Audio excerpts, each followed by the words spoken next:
इस वक्त मुल्क में जमात इस्लामी का नाम लिया जा रहा है। वो लोग जो कभी जमात इस्लामी के साथ वाबस्ता नहीं रहे, आज इस जमात की हिमायत कर रहे हैं, क्योंकि जमात इस्लामी ने टाइमिंग के अतबार से इस्लामाबाद में धरना दिया है। जमात इस्लामी ने एक ऐसे वक्त में इस्लामाबाद की तरफ मार्च और धरने की कॉल दी जब आवाम का बिजली के बिलों और महंगाई की वजह से शदीद इज़्तिराब था। अब जमात इस्लामी है जो अवामी इशूज़ पर सरापा एहतजाज है। अभी भी कोई दूसरी सियासी जमात ऐसी नहीं जो बिजली के बिलों, IPPs, मुआहदों और फिर बेरोज़गारी के खिलाफ इस तरह एहतजाज कर रही हो जैसे जमात इस्लामी कर रही है। हाफिज़ नईमुर रहमान साहब ने रिसेंटली क्या कहा है, लाइन ऑफ एक्शन क्या है, ज़रा उसकी एक झलक सबसे पहले आपके सामने रखता है। उसका बात यह है कि धरना और मुज़ाकरात साथ साथ चलेंगे, और ये धरना बल्कि शायद पाकिस्तान भर के धरने, ये सोवियन गारंटी होगी अब इस मुज़ाकरात पे अमल दरामद की। हमें कोई और गारंटी नहीं चाहिए हुकूमत से। इनकी ज़ुबानी जमा खर्च वो हमने पहले भी बहुत देखी है। अब आवाम की ताकत इंशाअल्लाह गारंटी बनेगी, और पुरअमन सियासी मुजाहिमत अपने हक को लेने के लिए इंशाअल्लाह गारंटी बनेगी कि हुकूमत को भी मुज़ाकरात को, मामले को टालने के लिए नहीं, ये जमात इस्लामी अब ये जान छोड़ेगी नहीं, ये मैं बहुत वाज़ेह तरीके से बता दूं। दूसरी जानिब जमात इस्लामी का धरना चौथे रोज भी जारी है। अमीर जमात इस्लामी हाफिज नईमुर रहमान दो टोक अंदाज में कह चुके हैं कि जब तक मुतालबात पूरे नहीं किए जाते तब तक जमात इस्लामी जान नहीं छोड़ेगी।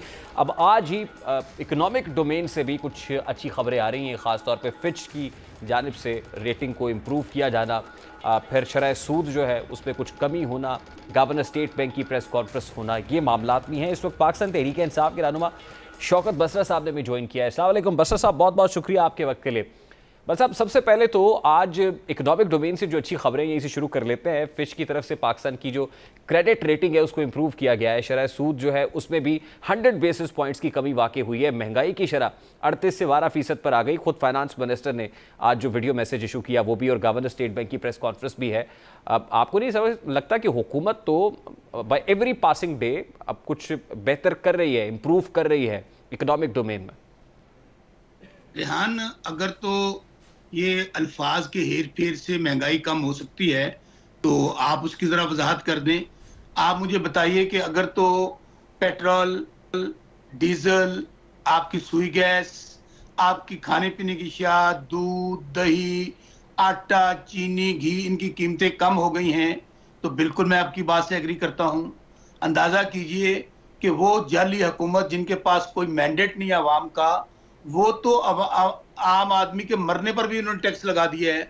और संजीदगी का आलम यह है कि लोग महंगाई से ना सिर्फ खुदकुशियां कर रहे हैं, भाई भाई का गला काट रहा है। और यहाँ पर राना सनाउल्लाह, एक हारा हुआ शख्स, अवाम की खून पसीने की कमाई पे अपने बच्चों के साथ दुनिया के सैर सपाटे कर रहे हैं। कौन सी संजीदगी? देखें, आप क्या समझते हैं कि वो हुक्मरान टोला जिनकी वजह से आज मसाइल हैं, जिनकी वजह से आज ये खुद तो अमीर से अमीर तर हो गए, अवाम गरीब से गरीब तर हो गई। देखिए शौकत बसरा साहब, ये जो हालात जिनकी मंजरकशी आप कर रहे हैं ये तो किसी भी एहतजाज के लिए बड़े साजगार हैं। इनसे बेहतर हालात क्या हो सकते हैं? यानी you should be out on the roads, you should be out in the public, number 1। Number 2 ये कि अगर मामलात एक इकॉनमी स्टेबल हो जाती है, महंगाई कम हो जाती है, बिजली के बिल कम हो जाते हैं, पेट्रोल की कीमतें नीचे आ जाती हैं, तो फिर तो ऑपोजिशन के पास जवाब नहीं रहता कि वो एहतजाज करे या हुकूमत मुखालिफ को धरना दे के बैठ जाए। जमात इस्लामी धरना दिए हुए एहतजाज कर रही है, why not PTI? PTI should have been out there in the public. Sir, आपके दो सवालात हैं। एक सवाल आपका यह है कि PTI धरना क्यों नहीं दे रही और एहतजाज क्यों नहीं कर रही, और दूसरा यह है कि अगर चीजें सस्ती हो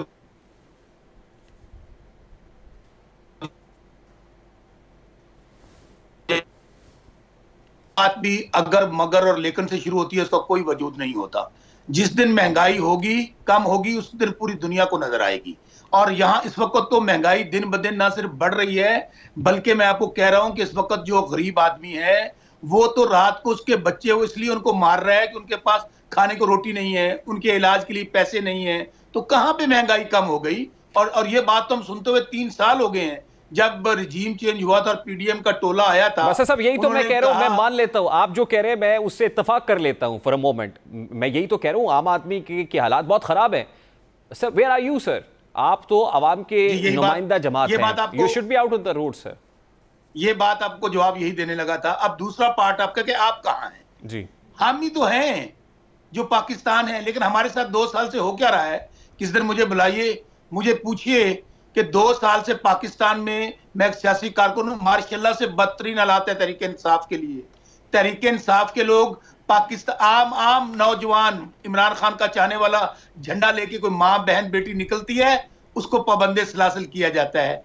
कल हमारी एक बहन को, हमारी बेटी को, जो कौम की बेटी है, उसको हॉस्टल से उठा लिया गया और उस पर इल्जाम क्या लगाया गया, ये 100 सोशल मीडिया अकाउंट चलाती है या पता नहीं 1000 चलाती है। और जब अदालत में पेश हुए कोई इल्जाम साबित ना हुआ और उसको जज साहब को छोड़ना पड़ा। मैं अरूबा कोमल की बात कर रहा हूँ। मेरे भाई आज इसी धरने की बात देख लीजिए, हमने भी एहतजाज की कॉल दी थी, क्या हुआ, हमें घरों में रेड किए गए, हमारे लिए दफा 144 लगा दी गई, हमारी वो आपने एक क्लिप सुना होगा जमात इस्लामी वालों का, उन्होंने कहा हमें पुलिस ने पकड़ लिया, उन्होंने कहा जी आपका किस जमात से तल्लुक है, उन्होंने कहा जमात इस्लामी से, उन्होंने कहा फिर आप जाएं आपको छोड़ देते हैं। तहरीक इंसाफ वाले जो 3 थे उनको जाके जेल में डाल दिया। तो आप क्या कह रहे हैं कि जमात इस्लामी का एहतजाज हुकूमत करा रही है? नहीं, मेरी गुजारिश सुन ले, मैं बात मुकम्मल कर लूं। सवाल मेरा बड़ा सादा सा है बसरा साहब, मैं ज़िम्नी सवाल है मेरा, बात का जवाब दे रहा हूं। हाँ, इस बात तक तो मुझे 100% इत्तेफाक है कि हुकूमत को इस जमात इस्लामी के धरना देने पर किसी किस्म का कोई इतराज नहीं है, उन्होंने कोई उनके रास्ते में रुकावट नहीं डाली है। लेकिन हमारे लिए तो नो गो एरिया बना दिया गया पाकिस्तान के जिस कोने में। मैं यही पूछ रहा हूं ना कि जमात इस्लामी का एहतजाज हुकूमती सहूलतकारी से हो रहा है, ये कह रहे हैं आप?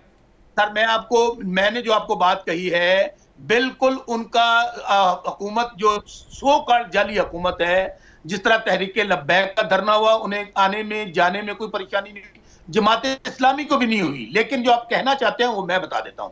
अब देखना कि रिजल्ट क्या है। हमारी जमात इस्लामी अवामी कॉज के लिए धरना दे रही है, बेशक हुकूमत ने उनको नहीं रोका और वो पहुंच गए वहां पे। हम चाहते हैं कि इसके अंदर अब रिजल्ट देखना है। हमने रिजल्ट क्या है, हम उस धरने को सपोर्ट करते हैं। क्यों करते हैं? कि महंगाई से कौम मर रही है, बिजली के बिलों से मर रही है। गुजरांवाला के अंदर एक भाई ने भाई का गला काट दिया, शारक काट दी, बिजली का बिल नहीं अदा कर सकता। ये पूरे पाकिस्तान की हालत है। अब हम चाहते हैं कि ये धरना रिजल्ट ओरिएंटेड हो। हम जिन्हें नहीं निकलने दिया गया, आज हमारी जो लीडरशिप है, अभी आपने शिबली फराज साहब को सुनाया, हमारी बाकी लीडरशिप को सुनाया, बल्कि आज इमरान खान साहब ने अडयाला जेल में एक सहाफी ने सवाल किया, उन्होंने कहा हम जमात इस्लामी के धरने को सपोर्ट करते हैं। लेकिन संजीदगी का आलम यह है कि अगर आप मुज़ाकरात करेंगे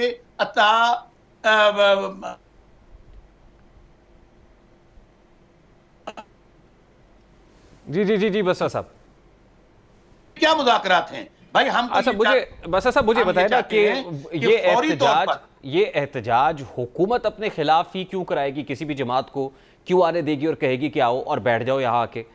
मुझे ये समझ नहीं आ रही है, ये बात या डाइजेस्ट नहीं हो रही कि जमात इस्लामी का एहतजाज हुकूमत करा रही है, TLP का एहतजाज हुकूमत ने कराया था। हुकूमत को क्या है कि वो अपने लिए आ बैल मुझे मार के मुतरादिफ लोगों को लाकर बिठा दे? ये समझाइए जरा मुझे सर। मैं उसकी वजह देखें, तहरीक इंसाफ का धरना तो जब आ गया और अवाम आ गए तो हम वापस नहीं जाएंगे। जिस तरह तहरीक लब्बैक चली गई, क्योंकि रियल अपोजिशन है, इनको पता है कि इमरान खान के साथ पूरा पाकिस्तान है।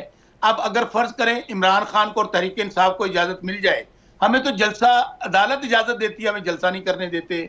हम पुरअमन एहतजाज करते हैं, हमें दहशतगर्दों की तरह ट्रीट किया जाता है। शौकत बसरा आपके सामने बैठा है, मैं बहुत बड़ा दहशतगर्द हूं, मेरे ऊपर 50 पर्चे हैं। हर किसी की यही हालत है। आप बताइए कि तहरीक लब्बैक खामोशी से चली भी जाती है, खामोशी से वापस भी आ जाती है। कौन कर रहा है सर? यही तो मैं जानना चाह रहा हूं बसर साहब। मैं तो लंबी चौड़ी तमहीद, मैं तो कह रहा हूं मुझे directly come to the point, कौन कर रहा है सर? ये मेरे भाई अभी थोड़ा सा सब्र कर लें, एक एक चीज समझ को आ जाएगी। आपको समझ तो आ रही है, हमें भी समझ आ रही है, लेकिन नहीं, मुझे समझ नहीं आ रही, तो मैं समझना चाह रहा हूं आपसे बसर साहब। आप बड़े जीरक सियासतदान हैं, आप बड़े सीजन पॉलिटिशियन हैं, मैं समझ जी रेहान, आप इतने सादा नहीं है। मैं आपको हमेशा आपकी तारीफ करता हूं माशाल्लाह। अब you are very intelligent journalist और बड़े अच्छे सवाल करते हैं मेरे भाई। मैं आपको इसकी वजह यही बता रहा हूं ना कि जब इमरान खान और तहरीक इंसाफ को धरना देगी, जलसा करेगी, तो लग पता जाएगा। फिर ये अवाम का समंदर होगा। अभी जाहिर है जमात इस्लामी के पास वो स्ट्रेंथ नहीं है और लब्बैक दोनों पार्टियों ने कोई सीट नहीं जीती पाकिस्तान में। उनके धरने को अफोर्ड कर सकते हैं, उनके एहतजाज को अफोर्ड कर सकते हैं, और फ्रेंडली भी इस तरह हो सकता है कि गुफ्तन नशिस्तन बर्खास्तन। ठीक है, अच्छा मुझे बताइए ना, लब्बैक